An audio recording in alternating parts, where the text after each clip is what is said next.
لا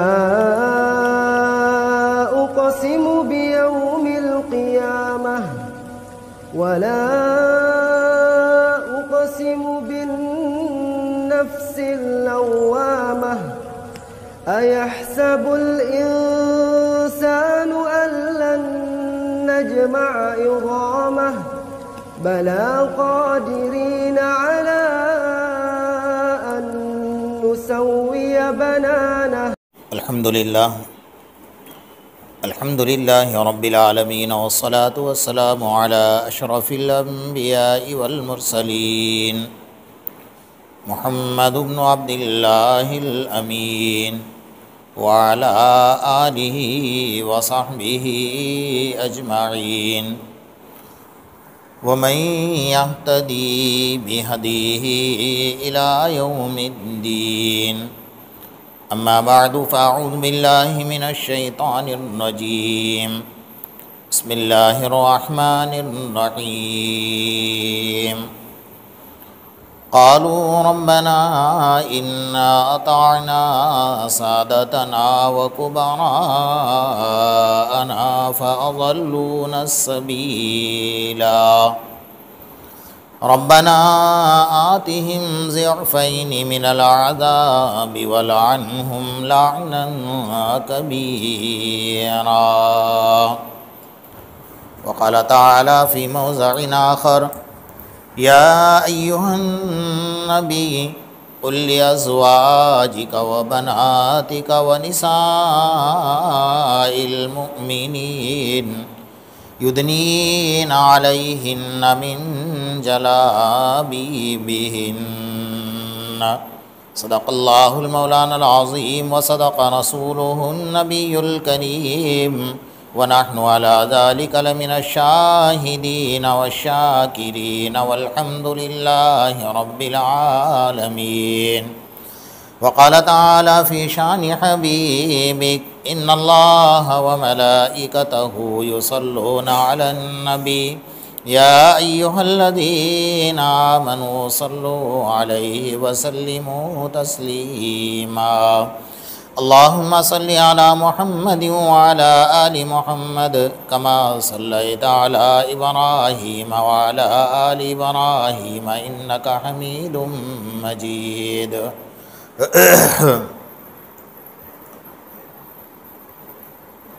پس پردہ بیٹھی ہوئی میری ماؤں اور بہنوں،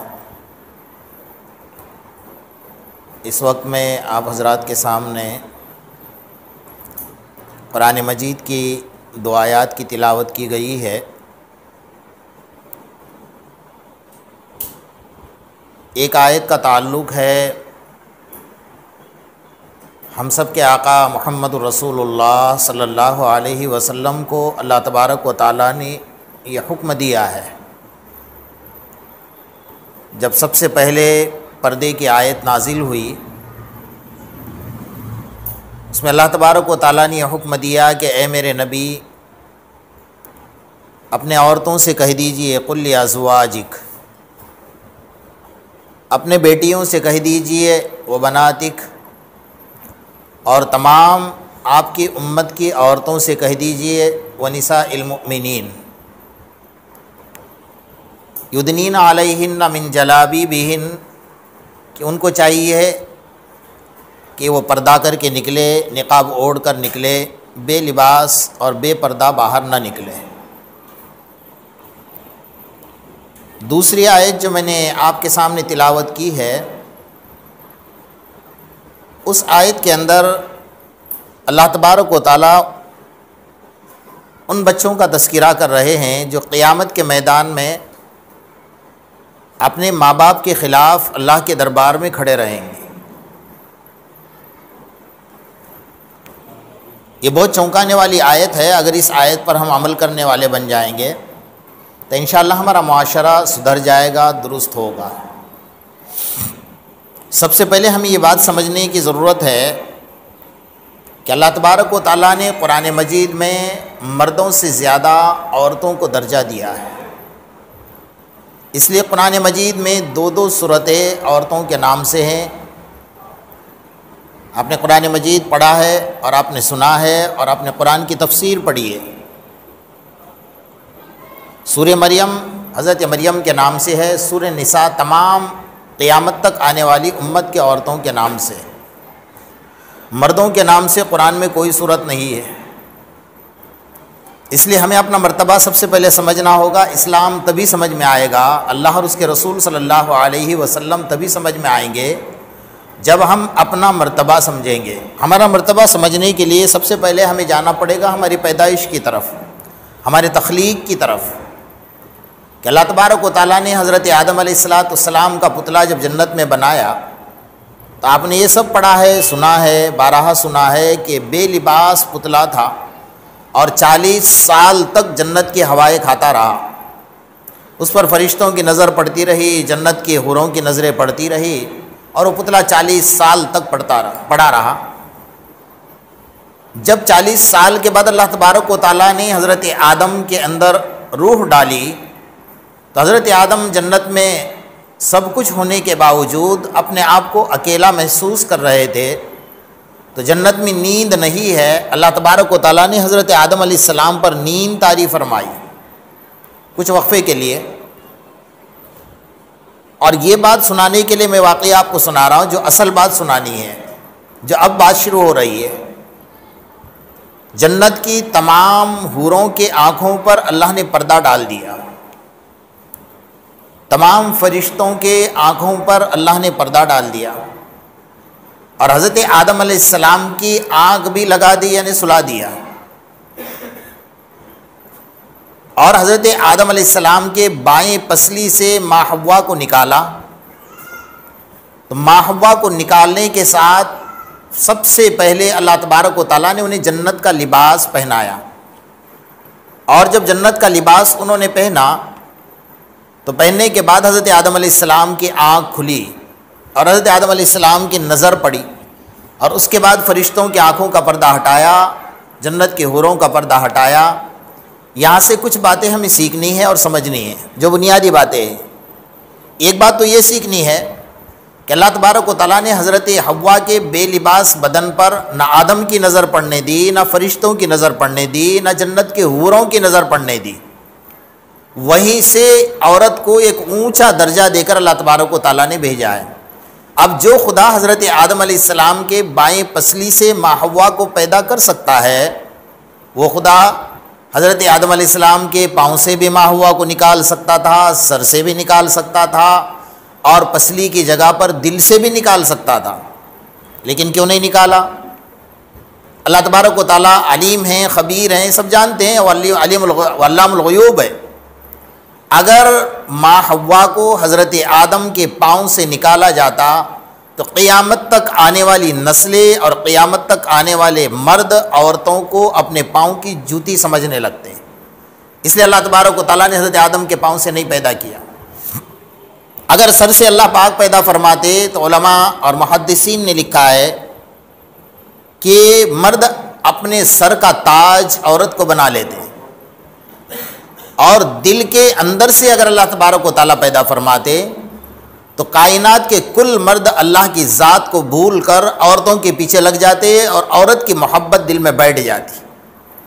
تو اللہ تبارک و تعالیٰ نے عورت کو بھلے بائیں پسلی سے نکالا ہے، کمزور پسلی سے نکالا ہے، لیکن دل کے قریب سے نکالا ہے، اور مردوں کو یہ حکم دیا ہے کہ تم وہ بیٹی کی شکل میں ہو، بہن کی شکل میں ہو، بیوی کی شکل میں ہو، ماں کی شکل میں ہو۔ فرمایا ہر عورت کو اپنے دل کے قریب رکھا جائے، اگر وہ بیٹی کی شکل میں ہے تو شفقت اور محبت اور پیار کی نظر اس پر ڈالی جائے، اگر وہ بہن کی شکل میں ہے تو مہربانی کی نظر اس پر ڈالی جائے، اگر وہ بیوی کی شکل میں ہے تو پیار کی نظر اس پر ڈالی جائے، اور اگر وہ ماں کی شکل میں ہے تو عظمت اور اکرام کی نظر اس کے اوپر ڈالی جائے۔ سب کا درجہ الگ الگ اللہ تبارک و تعالیٰ نے بتایا ہوا ہے۔ تو ہم عورتوں کو یہ سمجھنے کی ضرورت ہے کہ اللہ تبارک و تعالیٰ نے جنت سے ہمیں جب جنت میں پیدا کیا ہے تو حضرت آدم سے زیادہ مرتبہ اللہ نے عورت کو دے کر پیدا کیا ہوا ہے۔ میں اس کو ثابت کر کے بتاؤں گا آپ کے سامنے کہ عورت کا درجہ مرد سے زیادہ ہے، عورت کا مقام مرد سے زیادہ ہے۔ ہاں یہ بات اور ہے کہ جب وہ شوہر بن جاتا ہے تو شوہر بننے کے بعد اس کا درجہ عورت کے اوپر زیادہ ہوتا ہے۔ تو آپ یہ سمجھ لیں کہ سب سے پہلے اپنا مرتبہ سمجھے کہ اللہ تبارک و تعالیٰ نے ہمیں مرتبہ کیا دیا۔ آقا نامدار محمد الرسول اللہ صلی اللہ علیہ وسلم کے سامنے ایک صحابی آتی ہے اور کہتے ہیں کہ اللہ کے رسول صلی اللہ علیہ وسلم رونے لگ گئی اور کہنے لگے یا رسول اللہ صلی اللہ علیہ وسلم ہم تو نیکیوں میں پیچھے رہ گئے، عبادات میں پیچھے رہ گئے، مرد سب جگہ آگے بڑھ گئے۔ اللہ کے رسول نے فرمایا کیا ہوا؟ فرمایا جنگ کے میدان میں آپ جاتے ہو، گردنیں آپ کی کٹتی ہیں، شہادت کا درجہ آپ کو نصیب ہوتا ہے، مسجدوں میں باجماعت نماز آپ پڑھتے ہو، ہم جماعت کی نماز سے محروم ہیں، آپ نے تو ہمیں مسجدوں میں آنے سے روک دیا، جنگ کے میدان میں آنے سے روک دیا۔ میرے آقا محمد الرسول اللہ صلی اللہ علیہ وسلم نے کہا کہ بہت اچھا سوال کیا، بیٹھ جاؤ۔ جب وہ صحابی اللہ کے رسول صلی اللہ علیہ وسلم کے سامنے بیٹھ گئی تو بیٹھنے کے بعد اللہ کے رسول صلی اللہ علیہ وسلم نے انہیں بتایا اور سمجھایا کہ دیکھو تم گھر کے اندر اگر ایک چمچ نیچے گری ہے وہ اٹھا کر صحیح جگہ پر رکھ رہے ہو تو تمہارے نامہ اعمال میں فرشتے نیکی لکھ رہے ہیں، تم گھر کی صاف صفائی کر رہے ہو فرشتے تمہارے نامہ اعمال میں نیکی لکھ رہے ہیں، تم اپنے کپڑے، اپنے بچوں کے کپڑے، اپنے شوہر کے کپڑے دھو رہے ہو اور اس کو صحیح طریقے سے سجا کر رکھ رہے ہو، اس پر بھی فرشتے تمہارے لیے نیکیاں لکھ رہے ہیں۔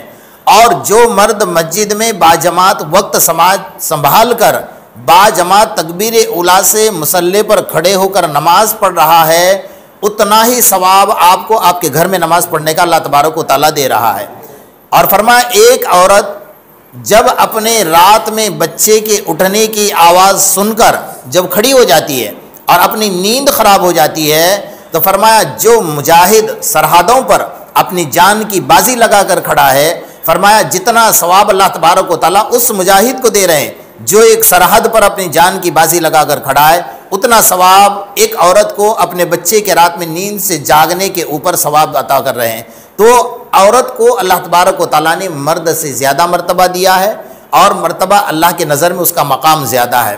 دوسری بات، آپ تاریخ دہرائیے، آپ قرآن پڑھیے، آپ حدیث پڑھیے تو آپ کو پتہ چلے گا مرد جہاں بھی آگے بڑھا ہے عورتوں کا کردار اس کے پاس موجود ہے۔ جس مرد کو آگے بڑھانے میں عورت کا کردار چاہے بیٹی کی شکل میں ہو، بہن کی شکل میں ہو، بیوی کی شکل میں ہو، ماں کی شکل میں ہو، ہر جگہ آپ کو نظر آئے گا۔ آقا نامدار محمد رسول اللہ صلی اللہ علیہ وسلم حضرت ابوبکر صدیق رضی اللہ تعالیٰ عنہ کے ساتھ جب غار کے اندر 3 دن 3 رات کے قیام میں چھپے ہوئے تھے اور کسی کو پتہ نہیں تھا، صرف حضرت ابوبکر رضی اللہ تعالیٰ عنہ کے گھرانے کو پتہ تھا، تو حضرت عائشہ کی چھوٹی بہن آقا نامدار محمد رسول اللہ صلی اللہ علیہ وسلم کی سالی چھوٹی سی بچی حضرت ابوبکر کی بیٹی سر پر کھانا لے کر آ رہی تھی اور ابو جہل تلاش کر رہا تھا کہ محمد کے ساتھ ابوبکر ضرور موجود ہوں گے، ایسے حالات میں اکیلے نہیں چھوڑ سکتے ہیں۔ تو نظر پڑی حضرت اسماء پر کہ وہ سر کے اوپر کھانا باندھ کر لے کر جا رہی تھی، تو چھوٹی سی بچی ہے، پوچھا کہاں جا رہی ہے؟ بچی نے وفاداری کی اور نہیں بتایا کہ میں میرے ابا جان کے پاس جا رہی ہوں یا محمد رسول اللہ صلی اللہ علیہ وسلم کے پاس جا رہی ہوں۔ ابو جہل نے بہت کوسا، بہت دبایا، بہت بار بار پوچھا لیکن نہیں جواب دیا۔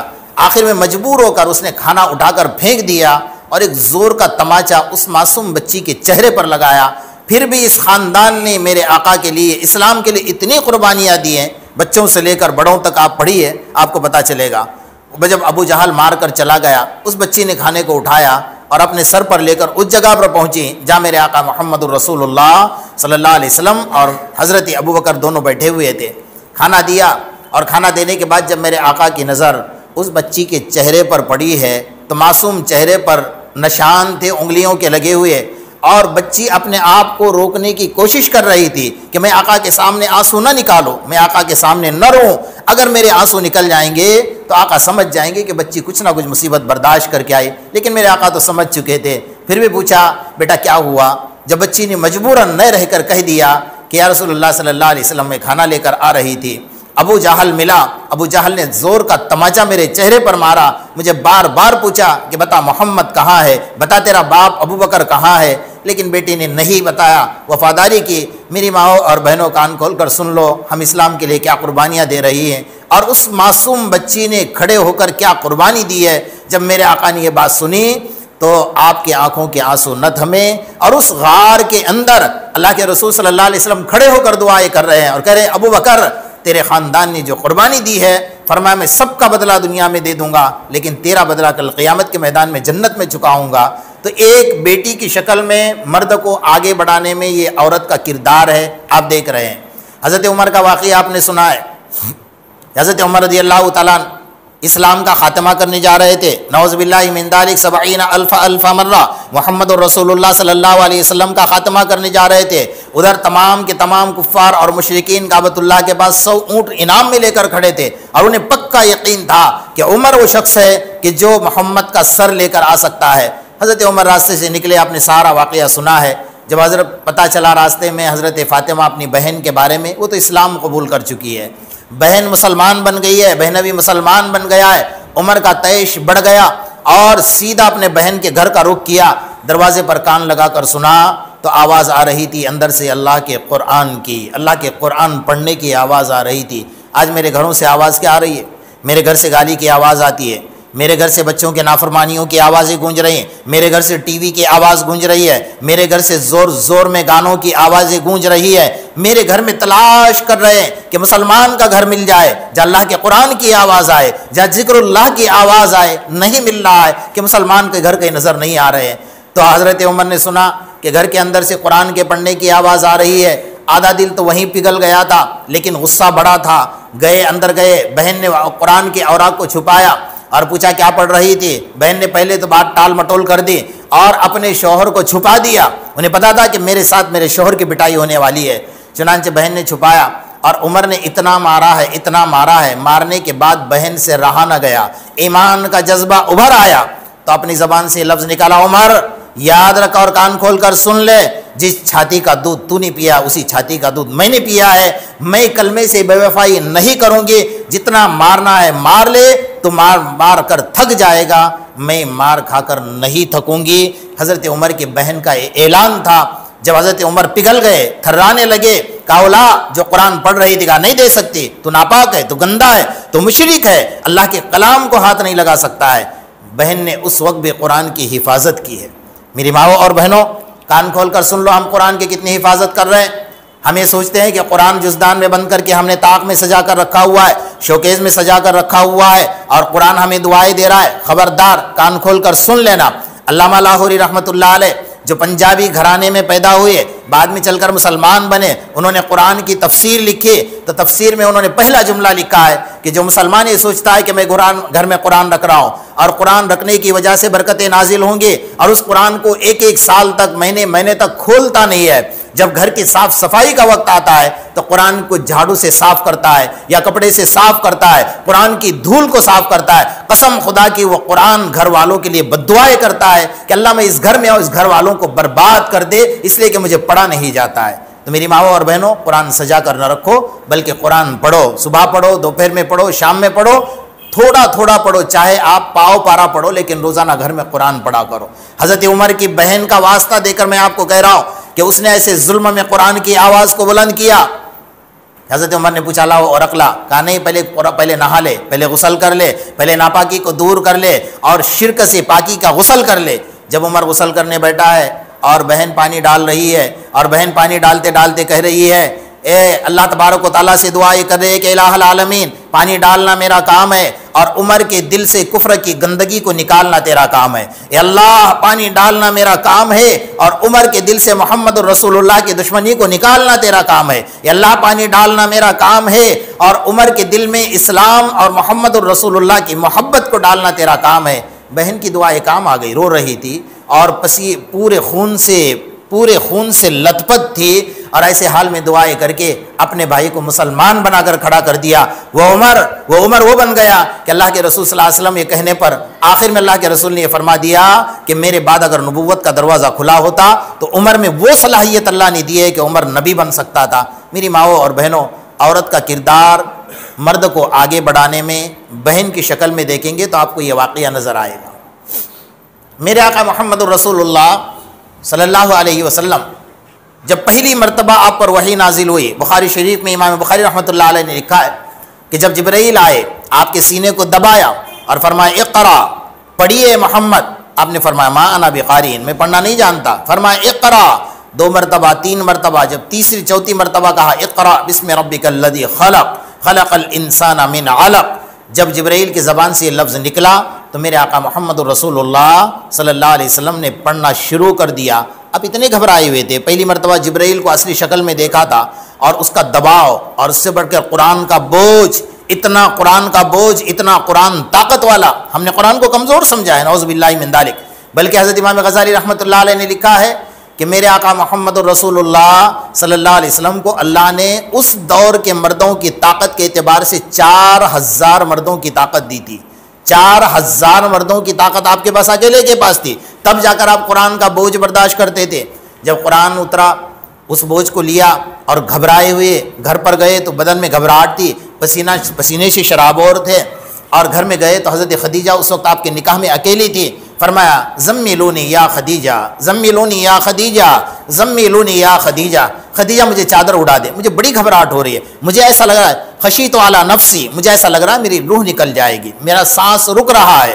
تو حضرت خدیجہ نے اس وقت میں تسلی دی، فرمایا انک لتصل الرحم، اے میرے حبیب، اے میرے آقا محمد الرسول اللہ صلی اللہ علیہ وسلم، آپ صلہ رحمی والے ہیں، اللہ آپ کو ضائع نہیں کرے گا۔ یہ مرد کو آگے بڑھانے میں کردار بیوی کی شکل میں عورت کا ہے۔ اگر آپ دیکھ رہے ہیں تو بیٹی کی شکل میں، بہن کی شکل میں، بیوی کی شکل میں، اور ماں کی شکل کا تو کوئی اندازہ ہی نہیں لگا سکتا ہے کہ ماں کی قربانیاں بچوں کے لیے کیا ہوتی ہیں۔ لیکن آج کی ماؤں کو غور کرنا ہوگا۔ میں اس پر تھوڑی آپ سے گفتگو کروں گا کہ آج جو ہماری اولاد نافرمان پیدا ہو رہی ہے، آج ماں پیٹ رہی ہے، سر پیٹ رہی ہے، بیٹی ماں کا مقابلہ کر رہی ہے، بیٹا ماں کا مقابلہ کر رہا ہے، شوہر اس کا کہنا نہیں مان رہا ہے اور شوہر کا کہنا بیوی نہیں مان رہی ہے۔ آج ہمارا گھر جہنم کا ایندھن بنا ہوا ہے، جو گھر جنت کا تھا وہ جہنم کا ایندھن بنا ہوا ہے۔ اس کی بنیادی وجہ یہ ہے کہ میں آپ کو ایک بات کہہ دوں، سب سے پہلے بنیادی بات، حضرت پیرانی پیر سید عبد القادر جیلانی رحمۃ اللہ علیہ یہ فرما رہے ہیں کہ کسی مرد اور عورت کا نکاح ہوا اور نکاح کے بعد دونوں میاں بیوی نے اپنا وظیفہ ادا کیا اور وہ رات ذریعہ بن گئی اولاد کے آنے کا، لیکن صبح اٹھ کر فجر میں بیوی نے نماز نہیں پڑھی، شوہر نے نماز نہیں پڑھی، دونوں نے فجر کی نماز نہیں پڑھی ہے۔ حضرت پیرانی پیر سید عبد القادر جیلانی رحمۃ اللہ علیہ فرماتے ہیں، میں اللہ کی عظمت کی قسم کھا کر کہتا ہوں کہ آنے والی اولاد ماں باپ کی، اللہ اور اس کے رسول کی نافرمان بن کر پیدا ہوگی۔ سب سے پہلی بنیادی بات یہ ہے کہ ہم نے جو بیج ڈالا ہے، ہم نے جو بیج بویا ہے وہ نافرمانی کا بیج بویا ہے۔ آپ اگر بچے کے گلے میں آپ سارا قرآن لٹکاؤ گے کوئی فرق نہیں پڑے گا، اس لیے کہ آپ نے نافرمانی کا بیج ڈالا ہوا ہے۔ حضرت شیخ سعدی رحمۃ اللہ علیہ، حضرت حسن بصری رحمۃ اللہ علیہ کی ایک شاگردہ تھی اور بچپن سے اس کے والد کا انتقال ہوا تھا، یتیم بچی تھی۔ انہوں نے اپنے پاس اس کو پالا، اس کے بعد اس کو بڑا کیا، اس کو پڑھایا، اس کو دین کی تعلیم دی، اور دین کی تعلیم دینے کے بعد اس کا اچھے گھرانے میں نکاح کرایا۔ اچھے گھرانے کا مطلب اسلام میں کیا ہوتا ہے؟ ہمارے اچھے گھرانے کا مطلب ہوتا ہے لڑکا دیکھنے کے لیے آیا تو کوئی ماں اور کوئی باپ یہ نہیں دیکھتا کہ لڑکی کے چہرے پر سنت زندہ ہے، کوئی باپ یہ نہیں دیکھتا کہ لڑکا نماز کا پابند ہے، کوئی باپ یہ نہیں دیکھتا کہ شریعت اس کی زندگی میں کتنی ہے، جھوٹا ہے، سچا ہے، غدار ہے، دھوکے باز ہے، نمک حرام ہے، نمازی ہے، روزہ رکھتا ہے، کاروبار، کچھ نہیں دیکھیں گے، ہم کو خوبصورت چاہیے۔ سب سے بڑی بات یہ ہے۔ اس لیے ایک اللہ والے کی بات مجھے یاد آ رہی ہے، میں سنا دوں، اپنے دل پر لکھ کر لے جاؤ، یہ بات، یہ بنیادی بات ہے۔ اس اللہ والے نے یہ فرمایا کہ عورت کو مال نے برباد کیا اور مرد کو جمال نے برباد کیا۔ یہ دو جملے یاد رکھ کر لے جائیے، اپنے دل پر لکھ کر لے جائیے اور گھر میں لکھ کر لگائیے، اور روزانہ صبح اٹھے تو اس کو دیکھ لیجئے اور شام میں سوتے ہو تو اس کو دیکھ کر سو جائیے۔ تو اگر آپ کے دل میں کوئی شیطان خطرہ ڈال رہا ہے نا، اس پہلے یہ جملہ پڑھ لینا کہ مرد کو جمال نے برباد کیا اور عورت کو مال نے برباد کیا۔ آج جو دھوکہ بازی ہو رہی ہے، آج جو ماحول بگڑا ہے، وہ سب سے بڑی بنیادی وجہ یہی ہے کہ ایک بادشاہ راستے سے گزر رہا تھا اور اس کے حشم اور خدام ساتھ میں تھے، جنگل سے اس کا گزر ہوا تو جنگل میں ایک عورت کام کر رہی تھی اور بڑی خوبصورت نظر آئی اس کو۔ اس عورت کے اوپر اس بادشاہ کی نظر پڑی، اس نے سارے قافلے کو روک دیا، اور ایک بوڑھی عورت اس کے قافلے کے ساتھ تھی۔ سارے قافلے کو کہا کہ آپ لوگ آگے چلے جاؤ، قافلہ بادشاہ کا حکم تھا نکل گیا۔ وہ بوڑھی عورت کو اپنے پاس رکھا، وہ جو عورت کام کر رہی ہے نا کھیتی کے اندر، اس کو جاؤ اور اس کا گھر کہاں ہے اس کو ساتھ لے جا کر تلاش کرو۔ وہ بوڑھی عورت ساتھ گئی اور اس کا گھر تلاش کیا، اور بادشاہ نے اپنے نکاح کا پیغام اس عورت کو بھیجا کہ میں تیرے ساتھ نکاح کرنا چاہتا ہوں۔ اس میں بہت ساری نصیحتیں، اس لیے واقعہ میں آپ کو سنا رہا ہوں۔ آج جو ماحول پیدا ہوا ہے نا، اس ماحول کے لیے یہ واقعہ بہت ضروری ہے۔ وہ بوڑھی عورت گئی اور کہا کہ بادشاہ نے تجھے پیغام بھیجا ہے۔ تو کھیتی میں کام کرنے والی عورت، غریب گھرانے کی عورت اور شادی شدہ عورت، اس کے بچے ہیں، شادی شدہ عورت ہے، اور بادشاہ کا نام سننے کے ساتھ منہ میں پانی آ گیا۔ جیسا ہمارا رشتہ کینیڈا سے آتا ہے، لندن سے آتا ہے، امریکہ سے آتا ہے، تو ہم استخارے کی ضرورت بھی نہیں رہتی ہے نا، کیونکہ کینیڈا، لندن اور امریکہ سے تو منہ میں پانی آ جاتا ہے ہمارے، ہم کو پیسہ نظر نہیں آتا، ہم کو ڈالر نظر آتے ہیں۔ تو ان کے لیے واقعہ بہت ضروری ہے، آپ کان کھول کر سن لے اور دل میں اس بات کو اتار لے۔ جب وہ بوڑھی عورت نے پیغام دیا تو وہ تو نیچ اوچ ہو گئی کہ بادشاہ اور مجھے پیغام کہا؟ ہاں تجھے پیغام۔ تو لڑنے لگ گئی اپنے شوہر سے اور کہا مجھے ابھی طلاق دے دو۔ وہ بیچارہ غریب تھا، کھیتی میں کام کر کے آیا، کہا وجہ؟ کہا کوئی وجہ نہیں، طلاق دے دو۔ اور یہ بات بھی کان کھول کر سن لا، علماء یہاں پر موجود ہیں، علماء کی موجودگی میں یہ بات کہہ رہا ہوں کہ کوئی عورت اگر اپنے شوہر سے سامنے سے طلاق مانگتی ہے، اللہ اور اس کے رسول اور اس کے فرشتے اور جنت کی تمام حوریں اس عورت پر قیامت تک لعنت برساتی ہے۔ یہ بھی کان کھول کر سن لیجئے۔ اس نے طلاق مانگی، مجھے طلاق دے دو۔ شوہر نے کہا بھائی وجہ تو بتاؤ، کہا کوئی وجہ نہیں، طلاق دے دو۔ وہ بیچارہ غریب تھا، ڈر گیا، اس نے طلاق دے دی۔ بوڑھی عورت لے جا کر اس عورت کو لے کر گئی اور بادشاہ کے دربار میں داخل کیا۔ بادشاہ نے کہا اس کو سجاؤ، اس کو غسل کراؤ، اس کو اچھے کپڑے پہناؤ، اس کو ہیرے اور اس کو میرے محل کے اندر جتنے قیمتی ہیرے ہیں وہ سارے ہیرے اس کو دے دو اور اس کو پہنا دو۔ یہ جملہ میں نے کہا نا کہ عورت کو مال نے برباد کیا، مرد کو جمال نے برباد کیا، یہ بات کو ذہن میں رکھ لیجئے۔ تو بادشاہ نے بلایا اور نکاح بھی پڑھ لیا راتوں رات، اور کہا کہ ڈولی میں سجا کر میرے روم میں لایا جائے۔ ڈولی میں سجا کر اس عورت کو اس کے روم میں داخل کیا گیا۔ رات کا اندھیرا تھا، جب روم میں داخل ہو گئی، بادشاہ سے بیٹھی اور بات چیت ہو گئی اور دونوں مل جل کر بات چیت کرنے لگ گئے۔ ادھر جو شوہر تھا، جو زبردستی اپنے شوہر سے طلاق لے کر آئی تھی، وہ مسجد میں داخل ہوا، اللہ کے سامنے کھڑے کھڑے رو رو کر دعائیں کر رہا تھا، اللہ میری کیا غلطی تھی، میری عورت نے زبردستی مجھ سے طلاق لے لی، مجھے پتا بھی نہیں کیا معاملہ بنا ہے، اللہ میری کیا غلطی تھی، میں نے طلاق دی ہے اور میں نے ڈر کے مارے دی ہے کہ پتہ نہیں میرے ساتھ کیا معاملہ بننے والا ہے، اللہ تو دیکھ اور تیرے قانون اور تو اپنے قدرت سے دیکھ کہ میرے ساتھ کیا معاملہ ہوا ہے۔ اس کی بد دعا ادھر قبول ہو گئی، اور ادھر عورت جب کمرے میں داخل ہو گئی، اس کو ڈولی میں سجا کر لایا گیا، سارے ہیرے سارے زیورات، اور دونوں بے لباس ہو گئے اور چاہ رہے تھے کہ میاں بیوی کا وظیفہ ادا کر دے۔ اللہ کی غضب کی نظر دونوں پر پڑ گئی۔ اللہ ہمارے اپنے غضب سے ہماری حفاظت فرمائے، اپنے غصے سے ہماری حفاظت فرمائے۔ اللہ کی جلال اور غضب کی نظر ان دونوں پر پڑ گئی، اور اللہ تبارک و تعالیٰ نے دونوں کے بدن پر لقوے کا اثر ڈال دیا۔ بادشاہ بھی ناکام اور عورت بھی ناکام، اپنا بدن کا لباس بھی نہ پہن سکے، ادھر یہ لاش کی طرح پڑی ہے، زندہ لاش، ادھر وہ لاش کی طرح پڑا ہوا ہے۔ صبح 10 بج گئے، 11 بج گئے، بادشاہ صبح 5 بجے اٹھنے والا، باہر خادم انتظار میں کھڑے ہیں کہ آج ابھی تک بادشاہ کا دروازہ نہیں کھلا ہے۔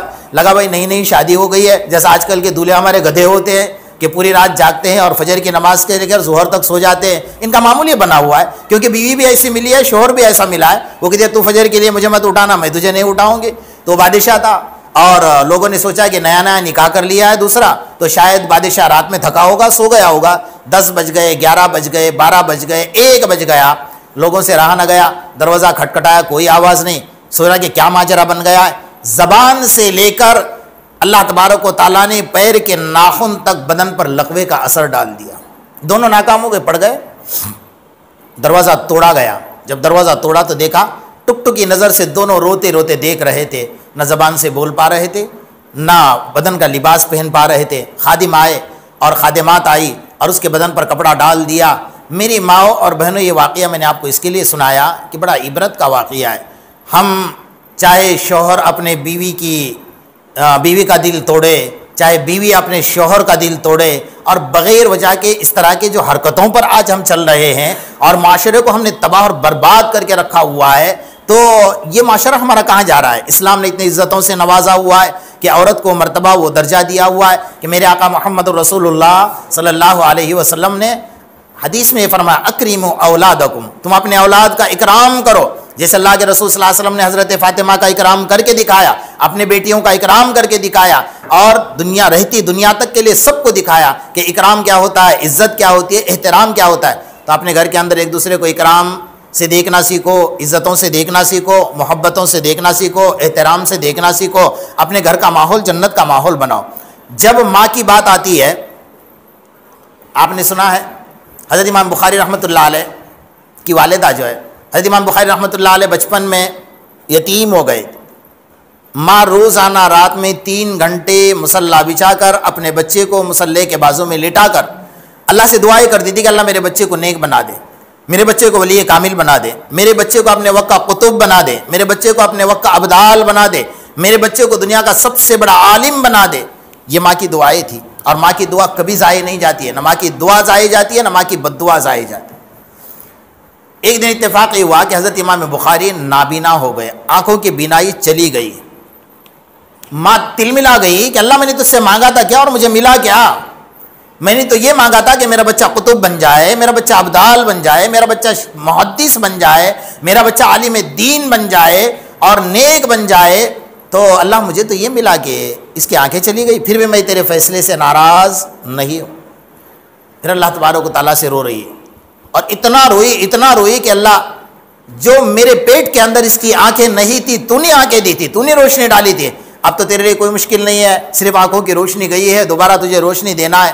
پوری رات رو رو کر مصلی پر سو گئی، آنکھ لگ گئی۔ تھوڑی دیر میں حضرت ابراہیم خلیل اللہ خواب میں نظر آ رہے، اور ابراہیم خلیل اللہ سلام کر کے کہتے ہیں کہ مبارک ہو۔ تو کہا کیا مبارک ہو؟ کہا کہ اللہ نے تیرے رونے کو دیکھ کر، تیرے آنسو کو دیکھ کر، تیرے گڑگڑانے کو دیکھ کر، تیرے عاجزی کو دیکھ کر اور تیرے قیمتی آنسو کو بہانے کو دیکھ کر اللہ نے تیرے بیٹے کی آنکھیں دوبارہ تجھے دے دی ہیں۔ اب ماں تھی، بھروسہ کہاں سے آ رہا تھا؟ اٹھ کر دیکھا کہ میرا بچہ کھیلے گا، کوئی چیز کو پکڑے گا اور مجھے دیکھے گا، دوڑ کر میری طرف آئے گا تو مجھے لگے گا کہ آنکھیں آئیے۔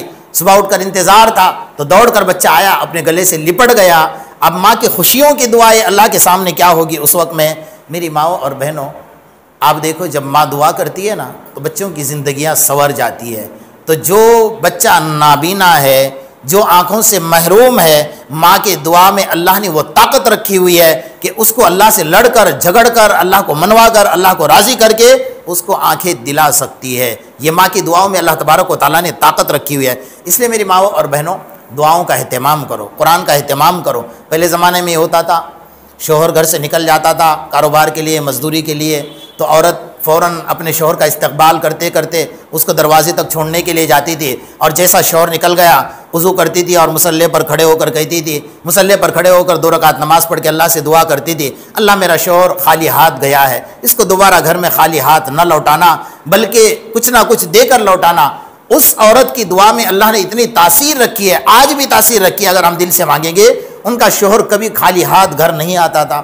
آج کا ہمارا ماحول ایسا ہے، شوہر جاتا ہے، اگر گھر میں رہتا تو کب باہر نکلے گا تو مجھے سکون مل جائے گا، اور باہر نکلا تو عورت کو سکون مل گیا، اور گھر میں آنے کا وقت ہوگا تو عورت پریشان ہوگی۔ دونوں نے ماحول ایسا بنا کر رکھا ہے، غلطی کسی کی نہیں ہے، دونوں کی غلطی ہے، ہم نے گھر کا ماحول ایسا بنایا ہوا ہے۔ تو میری ماؤں اور بہنوں، اللہ نے ہماری دعاؤں میں وہ طاقت رکھی ہے، تمہاری دعاؤں میں وہ طاقت رکھی ہوئی ہے کہ تم اللہ سے لڑ کر اللہ نے تمہاری سفارش کی ہے۔ آپ قرآن پڑھیے، قرآن کی تفسیر پڑھیے، آپ کو پتہ چلے گا مرد کی سفارش کہیں اللہ نے قرآن میں نہیں کیا ہے۔ مردوں کو اللہ نے عورتوں کے بارے میں کہا ہے وَعَاشِرُوهُنَّ بِالْمَعْرُوفِ، اللہ کا قرآن کہتا ہے مردوں کو اللہ نے نصیحت کی ہے کہ جتنی عورتیں ہیں تمہاری بیویاں ہیں ان کے ساتھ حسن سلوک والی، بہترین نرمی والی زندگی گزارو، یہ میری طرف سے سفارش ہے۔ اللہ خود فرما رہے ہیں، اور فرمایا تم میری سفارش کو قبول کر کے اگر عورتوں کے ساتھ بہترین سلوک والی زندگی گزارو گے تو کل قیامت کے میدان میں تمہاری سفارش جو بھی کرے گا میں اس کی سفارش کو قبول کروں گا۔ تو مردوں کی سائٹ اللہ تبارک و تعالیٰ نے لی ہوئی ہے۔ تو آپ یہ سوچیں کہ اللہ تبارک و تعالیٰ کی نظر میں تمہارا مرتبہ بہت زیادہ ہے۔ ہم اسلام سمجھنے کے لیے، اللہ کی ذات کو سمجھنے کے لیے، اللہ کو قرآن کو سمجھنے کے لیے، ایمان کو سمجھنے کے لیے سب سے پہلے اپنا مرتبہ سمجھنا ہوگا کہ اگر شوہر غصے والا ہے تو میرے آقا محمد الرسول اللہ صلی اللہ علیہ وسلم نے فرمایا کہ فرعون سے بڑا ظالم تو تیرا شوہر نہیں ہو سکتا ہے نا۔ فرعون تو اتنا بڑا ظالم کہ دنیا کا سب سے بڑا ظالم شخص تھا جو اللہ کے مقابلے میں کھڑا تھا، اور اتنا بڑا ظلم جو عورتوں کے ساتھ فرعون نے کیا ہے، اتنا بڑا ظلم قیامت تک کوئی مرد نہیں کر سکتا جو اپنی عورت کے ایمان کے معلوم ہونے کے اوپر اس کو بدن بے لباس کرتا ہے، زمین پر لٹاتا ہے، اس کے پاؤں اور ہاتھ میں کیلی ٹھکواتا ہے اور زندہ اس کے بدن کی چمڑی کھنچواتا ہے اور مرچی کا پانی بنا کر اس کے بدن پر ڈالتا ہے، اس عورت کی حالت کیا ہو گئی ہوگی آپ سوچ سکتے ہیں نا۔ اس عالم میں بھی اس عورت کے زبان سے یہ نکل رہا تھا، رب ابن لی عندک بیتا فی الجنہ، یہ اللہ یہ دنیا جہنم ہے، اگر یہ مجھے جہنم بنا رہا ہے تو میری اتنی ہی درخواست ہے کہ قیامت کے میدان میں تو اپنے بازو میں مجھے جنت عطا فرمانا۔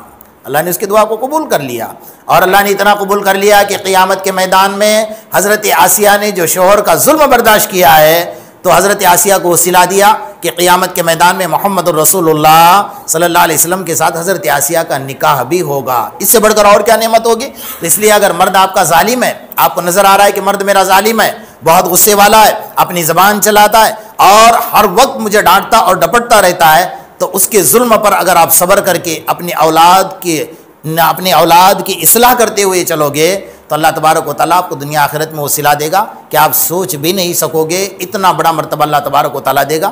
اپنے گھر کو سنوارنا سیکھیے، خاص طور پر میری ماؤں سے گزارش ہے کہ اپنے بیٹیوں کی عزتوں کی حفاظت کیجیے۔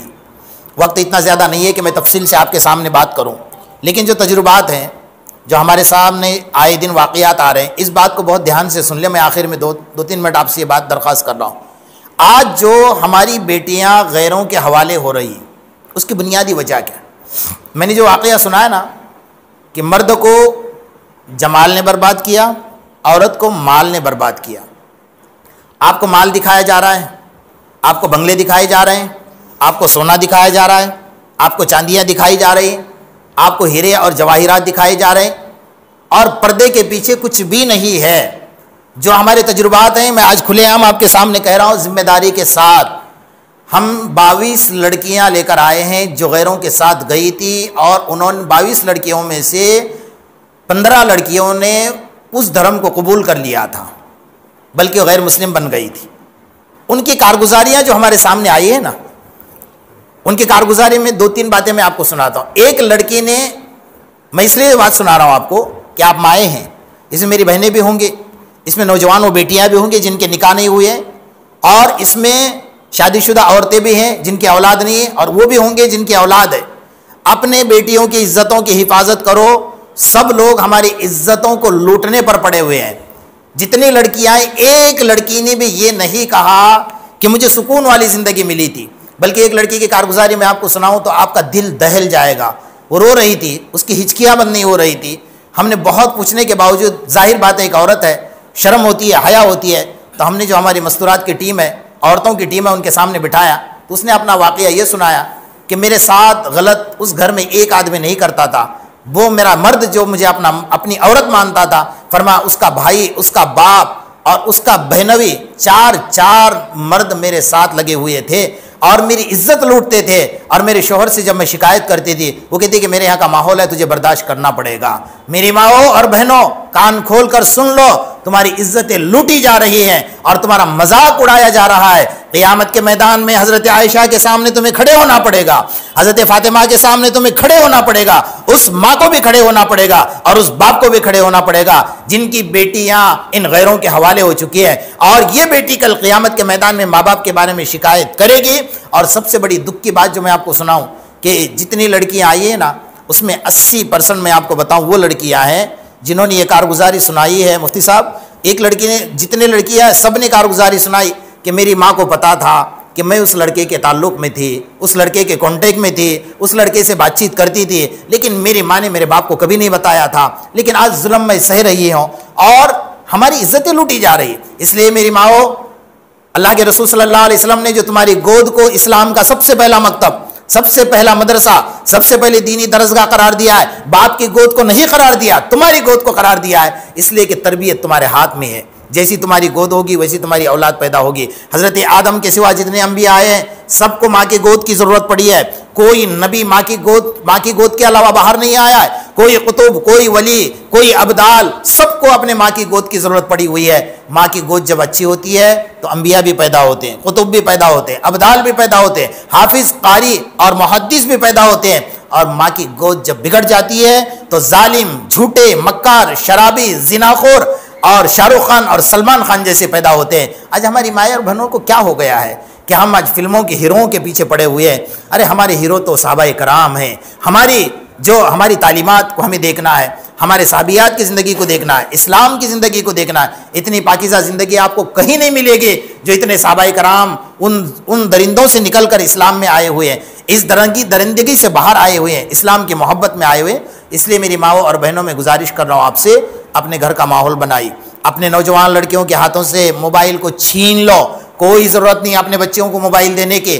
آج کا سب سے بڑا فتنہ موبائل ہے، جس کی وجہ سے اتنا بڑا ماحول خراب ہوا ہے۔ اس موبائل نے ہماری تہجد کو کھینچ لیا، قرآن کی تلاوت کو چھین لیا، سجدوں کی لذتوں کو چھین لیا، دعاؤں کی لذتوں کو چھین لیا ہے۔ پورا دن موبائل میں لگے رہتے ہیں، نہ انہیں قرآن یاد آ رہا ہے، نہ نماز یاد آ رہی ہے، نہ روزہ یاد آ رہا ہے، نہ اللہ کے سامنے ذکر یاد آ رہا ہے، نہ اللہ کے سامنے رونا یاد آ رہا ہے۔ اس لیے ماحول بہت خراب ہے، اور دن بدن ہمیں ٹارگیٹ بنایا جا رہا ہے۔ ان سب کا ٹارگیٹ یہی ہے، آپ سے نکاح کرنے کا ٹارگیٹ نہیں ہے، آپ کو سکون سے زندگی گزار کر رہنے کا ٹارگیٹ نہیں ہے، صرف ٹارگیٹ یہ ہے کہ مسلم لڑکی کی زندگیوں کو برباد کرو۔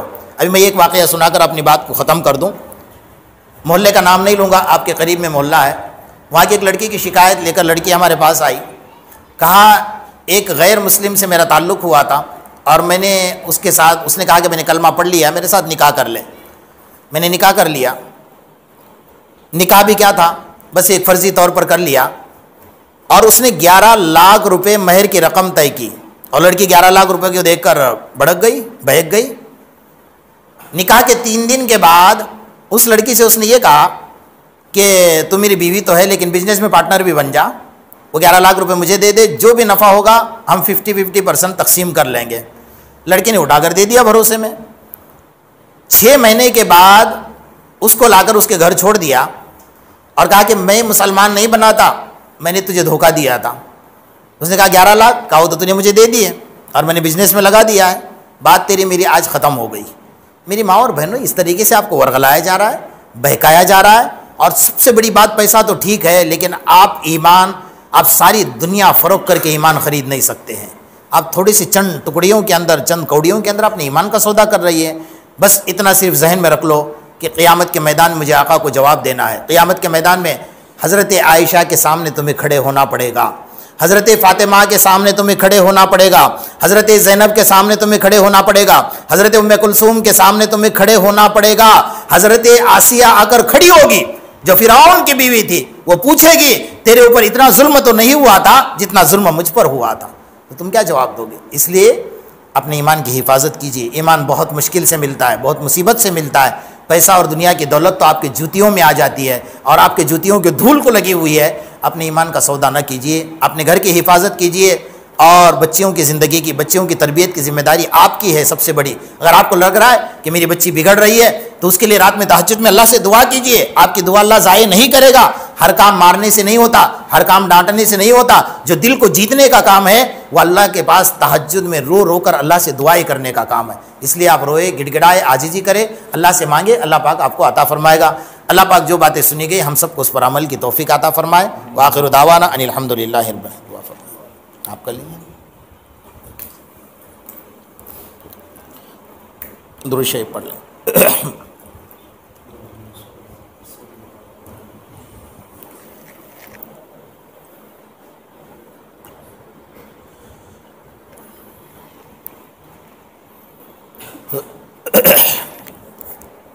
بسم اللہ الرحمن الرحیم وإلہکم الہ واحد لا الہ الا هو الرحمن الرحیم اللہم صلی علی محمد وعلی آل محمد کما صلیت علی ابراہیم وعلی آل ابراہیم انک حمید مجید اللہم ربنا آتنا فی الدنیا حسنہ وفی الآخرۃ حسنۃ وقنا عذاب النار وقنا عذاب القبر وقنا عذاب الحشر وقنا عذاب من فتنة المسیح الدجال ربنا ظلمنا انفسنا وان لم تغفر لنا وترحمنا لنكونن من الخاسرين ربنا وكفر عنا سيئاتنا وتوفنا مع الابرار ربنا ولا تحمل علينا اصرا كما حملته على الذين من قبلنا ربنا ولا تحملنا ما لا طاقة لنا به واعف عنا واغفر لنا وارحمنا انت مولانا فانصرنا علی القوم الکافرین فانصرنا علی القوم الظالمین فانصرنا علی القوم الفاسقین فانصرنا علی القوم المنافقین۔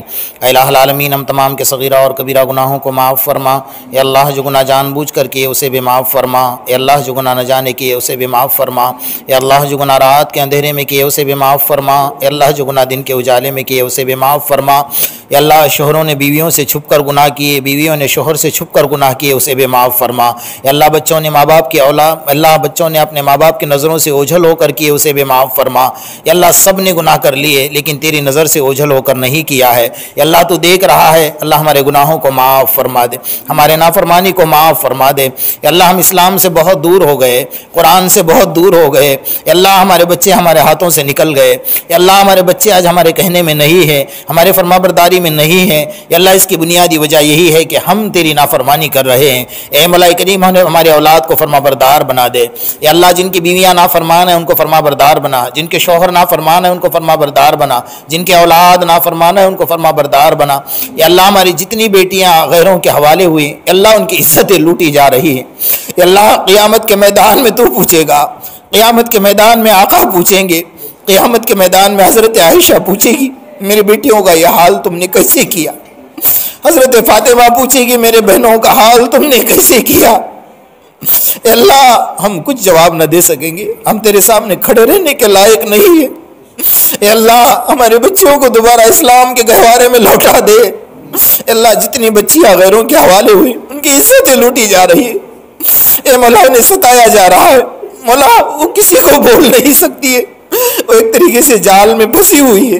اے مولا مولا نکال دے، تجھے حضرت عائشہ کا واسطہ ہے، حضرت فاطمہ کا واسطہ ہے، ہمارے بچوں کو دوبارہ اسلام میں لوٹا دے، ان کے ماں باپ کے حوالے کر دے۔ اللہ ماں باپ کوئی منہ دکھانے کے لائق نہ رہے، ہمارا سماج کوئی منہ دکھانے کے لائق نہ رہا۔ ہم نے کبھی نہیں سوچا تھا کہ ایک مسلمان غیر بن جائے گا، غیروں کے حوالے ہو جائے گا۔ اے مولا کریم ہمارے گناہوں سے تو ناراض ہوا ہے، اے مولا اتنا بھی ناراض نہ ہو کہ ہماری بیٹیاں غیروں کے حوالے ہو جائے۔ اے مولا ہمارے بیٹیوں کو دوبارہ اسلام کے گہوارے میں لوٹا دے، ایمان کے ساتھ لوٹا دے، ایمان کے ساتھ لوٹا دے، ان کی عزتوں کی حفاظت فرما۔ اے اللہ سب کی عزتوں کی حفاظت فرما۔ اے اللہ ہمارے گھر کو جنت کا ایک گہوارہ بنا دے، ہمیں نمازوں کی پابندی کی توفیق عطا فرما، قرآن کی تلاوت کی توفیق عطا فرما۔ اے اللہ ہمیں تیرے فرما برداری کی توفیق عطا فرما۔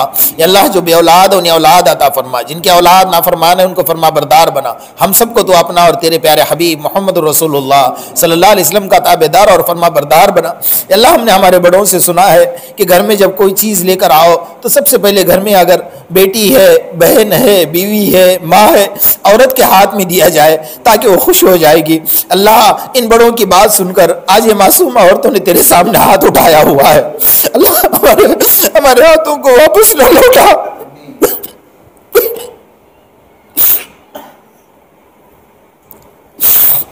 اللہ ہمیں محروم نہ فرما،